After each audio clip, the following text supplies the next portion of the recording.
कहता हूं यह बहुत बड़ा दुर्भाग्य की बात है। परंतु यदि करोड़ों देश के लोग, करोड़ों करोड़ों लोग इस मिशन से जुड़े हुए हैं, इस विधा से जुड़े हुए हैं, पतंजलि योगपीठ और श्रद्धेय स्वामी जी के द्वारा किए गए जो कार्य हैं उसको पहचानते हैं, वो हमारी ताकत के रूप में खड़े रहे। इसीलिए 2-2.5 साल पूरी ताकत लगाने के बाद में भी ये कुछ ना बिगाड़ सके।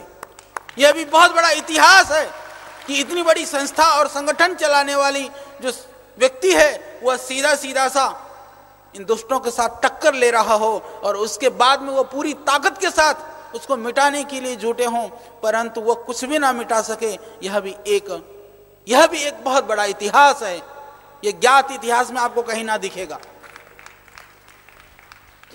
तो आयुर्वेद और योग को प्रतिष्ठापित करते तो विदेश का पैसा तो देश में अपने आप आता, परंतु ये वर्णशंकर विदेशी खून के जो बीज है ना, इनको ये दिखाई देता है कि विदेश से पैसा लाने के नाम पर विदेशियों को ही देश में घुसा दो। एफडीआई क्या है? कोई विदेशी देश में आएगा, वो आपको दान पुण्य करने के लिए नहीं आ रहे हैं, वो आपके प्रति दया भावना से नहीं आ रहे हैं, वह आपके लिए वो आपको भाई बंधु मान करके यहां पर नहीं आ रहे हैं कि आप बड़े बेरोजगार हैं, आप बहुत पिछड़े हुए हैं, चलो हम सहयोग करके आते हैं, इसलिए नहीं आए हुए हैं। जिन जिन देशों में पहले से ही हैं, पूरे देश को उन्होंने खोखला कर दिया है, पूरा लूटा है, इन सबको यह पता है, ये जानते हैं इस बात को। दुर्भाग्य तो यही है कि सब कुछ जानते हुए भी ये आंखें अंधे देशद्रोही निकम्मे भ्रष्टाचारी उनको देश में घुसाना चाहते हैं। उनकी प्रशंसा कोई अमेरिका के लोग भी नहीं करते हैं। जो वॉलमार्ट और इस तरह की जो बड़ी बड़ी कंपनियां हैं, प्रतिबंध लगाया जा रहा है, वहां विरोध प्रदर्शन हो रहा है। यहां पर हमने सुना थाईलैंड के अंदर 60,000 दुकानें इनकी वजह से बंद हो गई हैं। सब कुछ देख रहे हैं पर हमें बरगलाते हैं। और बरगलाने के लिए सुनो मजेदार बात, देश को लुटाने के लिए उन विदेशियों को देश में घुसाना चाहते हैं, उन कंपनियों को, जिससे देश बर्बाद हो जाए, लोग गरीबी और अभाव में ही रहें और चंदा के रूप में, रिश्वत के रूप में उनको मोटा पैसा मिले। उनको देश से कोई लेना देना नहीं है। यह हमें समझना होगा। यदि उनको लेना देना है तो मात्र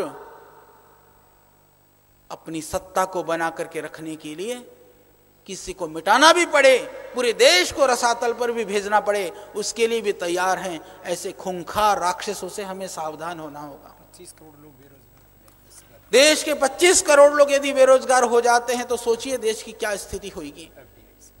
तो यह एफडीआई एक खतरनाक बहुत बड़ी चाल है।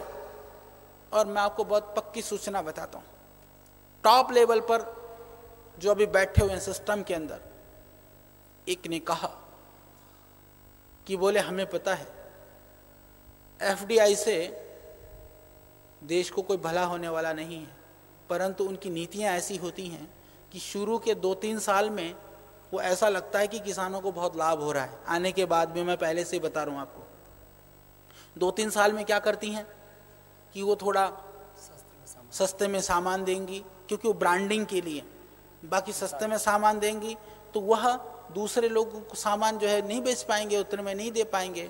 वह एक मार्केटिंग का फंडा है।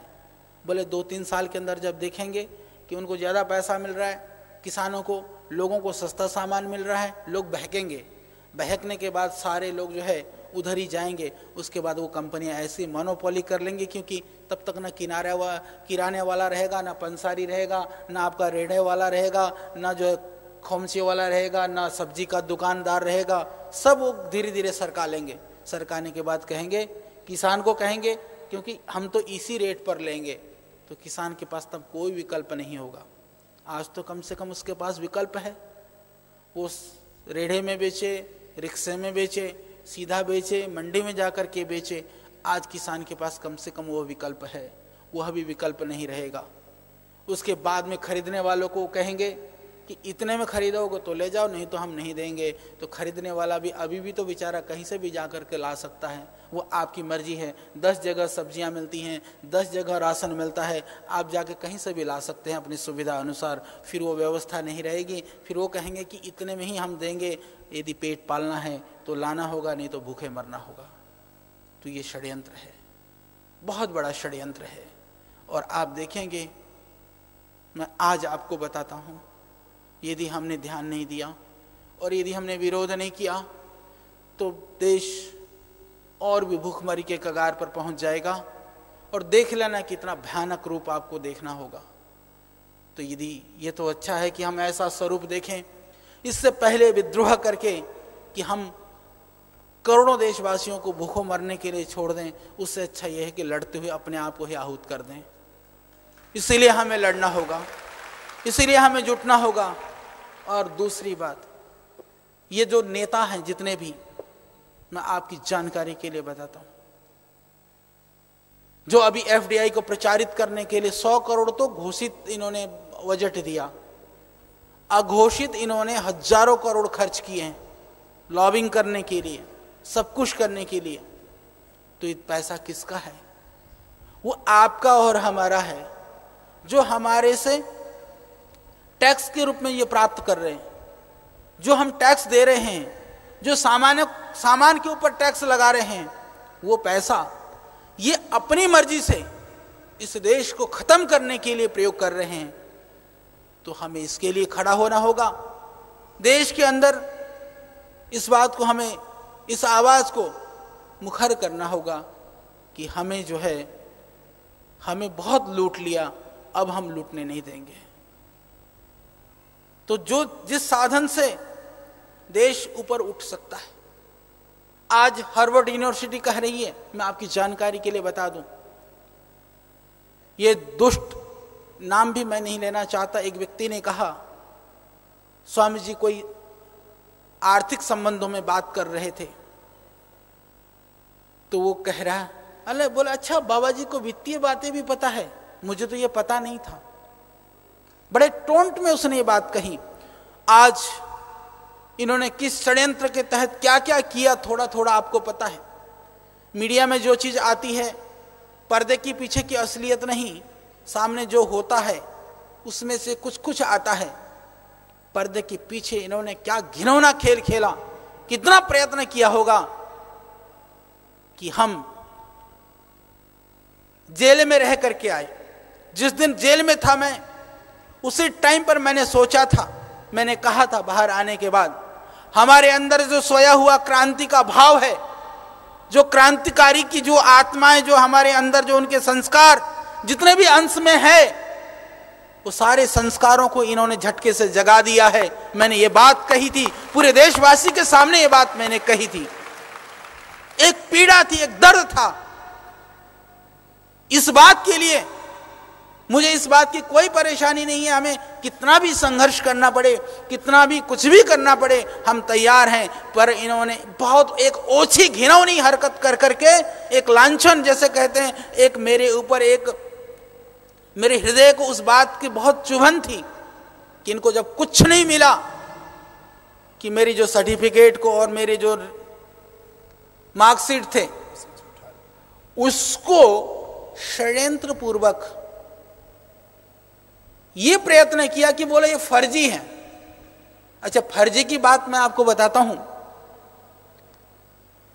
उन्होंने, क्योंकि पासपोर्ट के अंदर सिर्फ एक ग्रेजुएशन का सर्टिफिकेट का पर्चा लगता है और एक डेट ऑफ बर्थ के लिए 10th का, 2 चीज लगती हैं। तो वहां पर मुझे नहीं पता, भगवान जाने, वो तो आधी यूनिवर्सिटी ही फर्जी है, संपूर्णानंद सारे देश को पता है। और महानिकम्मा, महादुष्ट और महाधूर्त जो बिंदेश्वर प्रसाद वहां बैठा हुआ है, वो कांग्रेसियों के द्वारा प्रायोजित ढंग से पहले से बैठा दिया गया है। उसने नाम बदलना था, जो भी बदलना था बदलवा करके मेरे को फर्जी दिखाना था।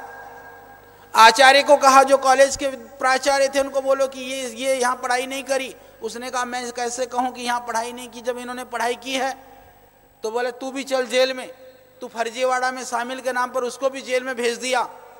परंतु जब दुष्ट आतताई राक्षस जितना भी ताकतवर हो, जितना भी धूर्तता करे, पर कोई ना कोई चीज रह जाती है। क्योंकि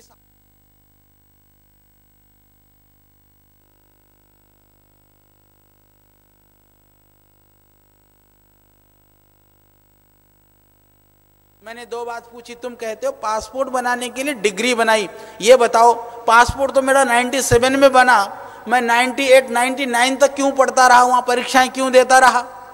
पासपोर्ट के बाद में भी कुछ मेरे को फर्जी और कुछ लेना था। यदि फर्जी बनानी होती तो सारी डिग्रियां पहले ही ले लेता इकट्ठी। कोई उत्तर नहीं।